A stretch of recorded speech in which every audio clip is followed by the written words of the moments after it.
In the previous episode, we stayed close to a wall in Paris. Close enough to wonder whether it was day or night, close enough to mistake a scratch for a face, a mark for a figure. In this episode, the wall is no longer ambiguous.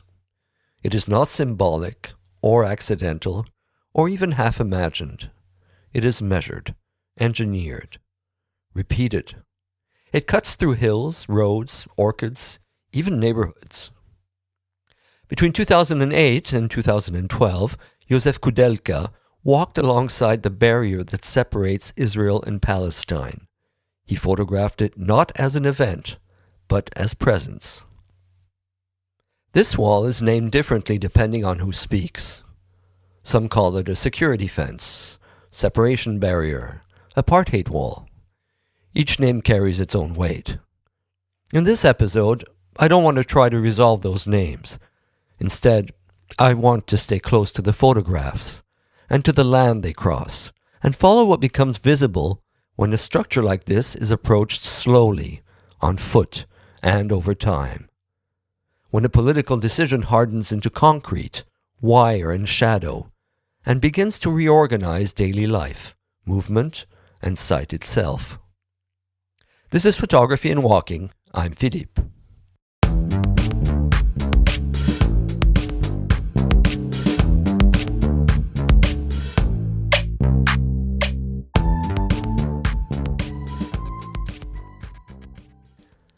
When Josef Koudelka began photographing the wall that separates Israel and Palestine, he did not approach it as a sudden event.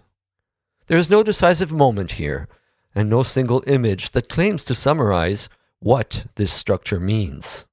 Instead, the wall appears as something that has already settled into the land, something that repeats, stretches, bends, and returns. This is important, because the wall Koudelka photographs is not only an interruption, it is an installation. It crosses hills and valleys, skirts neighborhoods, slices through orchards, runs parallel to roads, then abruptly breaks away from them. Sometimes it stands as a massive concrete barrier, gray and vertical. Sometimes it thins into fencing and wire. Sometimes it disappears briefly, only to reassert itself further on. In Koudelka's panoramic photographs, the wall does not dominate the frame by force, and it is rarely even centered. Instead, it insists through duration. You feel it through movement and repetition, photograph after photograph, rather than through a single commanding view. Koudelka approaches the wall, withdraws from it, looks at it obliquely, shifts his position, and returns over time. The wall is never pinned down. It keeps resisting being taken in all at once. He did not arrive at this project suddenly, nor did he arrive as a journalist sent to explain a conflict. By the time he began this series, between 2008 and 2012, Koudelka had already spent decades living in a condition of displacement. Born in Moravia in 1938, he trained first as an aeronautical engineer before turning seriously to photography in the early 1960s. He photographed theater, then turned his attention to the Roma communities of Czechoslovakia, not initially out of political intent, but out of fascination with music, movement, and ways of living that existed outside enclosure. That resistance would later become central. In 1968, when Soviet troops invaded Prague, Koudelka photographed the occupation from inside the city. Those pictures were smuggled out and published anonymously under the initials PP, Prague Photographer, out of fear of reprisals. Soon after, Koudelka left Czechoslovakia and entered a prolonged state of exile. He would eventually join Magnum Photos, invited first as an associate member and later supported by figures who recognized both the intensity and the independence of his vision. One of those figures was Henri Cartier-Bresson. Cartier-Bresson did not shape Koudelka stylistically. If anything, their photographs are profoundly different. But he understood something essential, that Koudelka needed freedom, material, spatial, and temporal, in order to work. He helped secure cameras for him, he helped bring him into Magnum, not as a disciple, but as someone whose way of moving through the world required protection rather than direction. That distinction matters, because Koudelka's work is not about control or visual conquest. It is grounded in discipline and mastery, but it unfolds through persistence, through return, endurance, and time spent alongside what often is not resolved.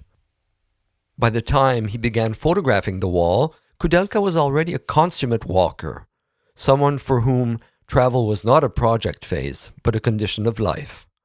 He slept outdoors, he lived lightly, he returned again and again to the same places.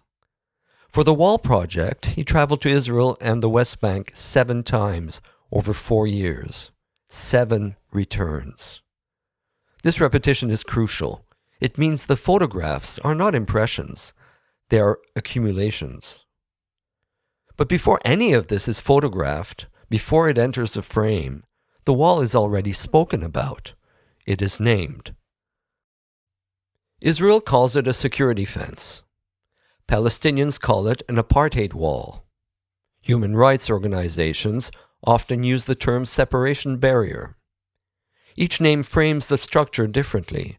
Each implies a logic, a justification, a moral horizon. Koudelka does not choose between them. Instead, he photographs what all these terms point toward: a human decision made permanent in a landscape. In his photographs, the wall is not dramatic in the way we might expect.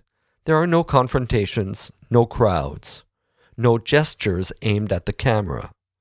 Often there is simply land. Rocky hills, sparse vegetation, agricultural terraces, roads that seem to hesitate at times before meeting the barrier. The wall enters these spaces as something foreign, not because it is visible, but because it does not belong to the rhythms that are already there. It does not erode naturally. Even when it curves, it does so mechanically, as if resisting the land rather than responding to it. It cuts. And yet, even here, Koudelka does not give spectacle the last word. The panoramic format shapes how the barrier is perceived, sometimes as a distant horizon, sometimes as a sequence of incursions across the land. In certain photos, especially from elevated viewpoints, the wall appears almost serpentine, a long body cutting across the landscape. Now, the format can be spectacular, but the wide frame does not offer liberation. Instead, it emphasizes how the wall stretches beyond the limits of the image, how it exceeds any single point of view. You're never given the whole, and in many instances, Koudelka places us beside it, moving with it, step by step. In the opening pages of the book that came out of the project, a caption notes that if completed as planned, the wall would extend for approximately 700 kilometers. The number is almost abstract at first. It becomes graspable through movement, through walking. This is where photography and walking become essential. Koudelka does not photograph the wall as an object encountered once. He photographs it as something that must be endured through movement. Walking here is not metaphorical. It is practical, physical, slow, and repetitive. In various sequences from filmmaker Gilad Baram's documentary Koudelka Shooting Holy Land, we see Koudelka climbing over rough ground, crouching low and even lying on his side to peer through an opening. He waits, shifts, and returns to places again and again, aligning himself with the slow pace of the landscape rather than the urgency of media news. I often return to a moment Koudelka describes from his years of wandering, long before the wall project, when travel was not a subject or an assignment, but simply how he lived. He is sleeping outdoors. He has finished an orange someone gave him early that day. Lying under the stars, he watches planes crossing the sky above him. Inside them, he imagines people eating, drinking wine, settling into comfort. He imagines them wondering where they will sleep when they land. And then silently he answers them. I have none of the belongings and comforts that you have on the plane, he says. But I have everything that you don't have. Freedom. This is not romantic freedom. It is chosen constraint, a deliberate narrowing of life until attention sharpens. And I think this helps explain how Koudelka approaches the wall. To spend time with these photographs is to notice how difficult it becomes to remain neutral.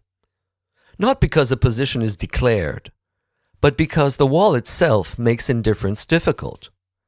It reorganizes space too thoroughly and presses too firmly on movement, on distance, and on the way bodies and paths relate to one another. In many of the pictures, the wall is interrupted. There are openings, gaps, places where something passes through. Josef Koudelka often frames these moments with care. They sit inside the photograph like smaller pictures in their own right. Views held within a larger view, the wall begins to behave like a frame. And frames, in photography, always carry weight. They choose. If you stay with these photographs long enough, the wall starts to feel less like an object than a condition. Something that quietly reshapes the land around it. Roads curve away, paths end without ceremony, and houses appear suspended, as if waiting for logic that no longer arrives. Nothing dramatizes refusal, and the land adjusts. That adjustment unsettles, because it suggests time, duration, the sense that this structure is built as if it will be here long enough for life to reorganize itself around it. Earlier in the series, we encountered a wall as a surface, something marked, scratched, inscribed over years of passing and return. Here the wall operates differently, but it is still bound to time, still shaped by repetition, and still asking what happens when living unfolds alongside something that does not move. So with Koudelka, without declaring intention, without claiming neutrality, we stay with the wall long enough to feel what it does, to space, to movement, to the rhythms of everyday life that must find their way around it. This is Photography and Walking. If you'd like to spend more time with this episode, you can find images, references, and links to the work discussed, including the film and the book, on the Photography and Walking website at photographyandwalking.com. See you next time.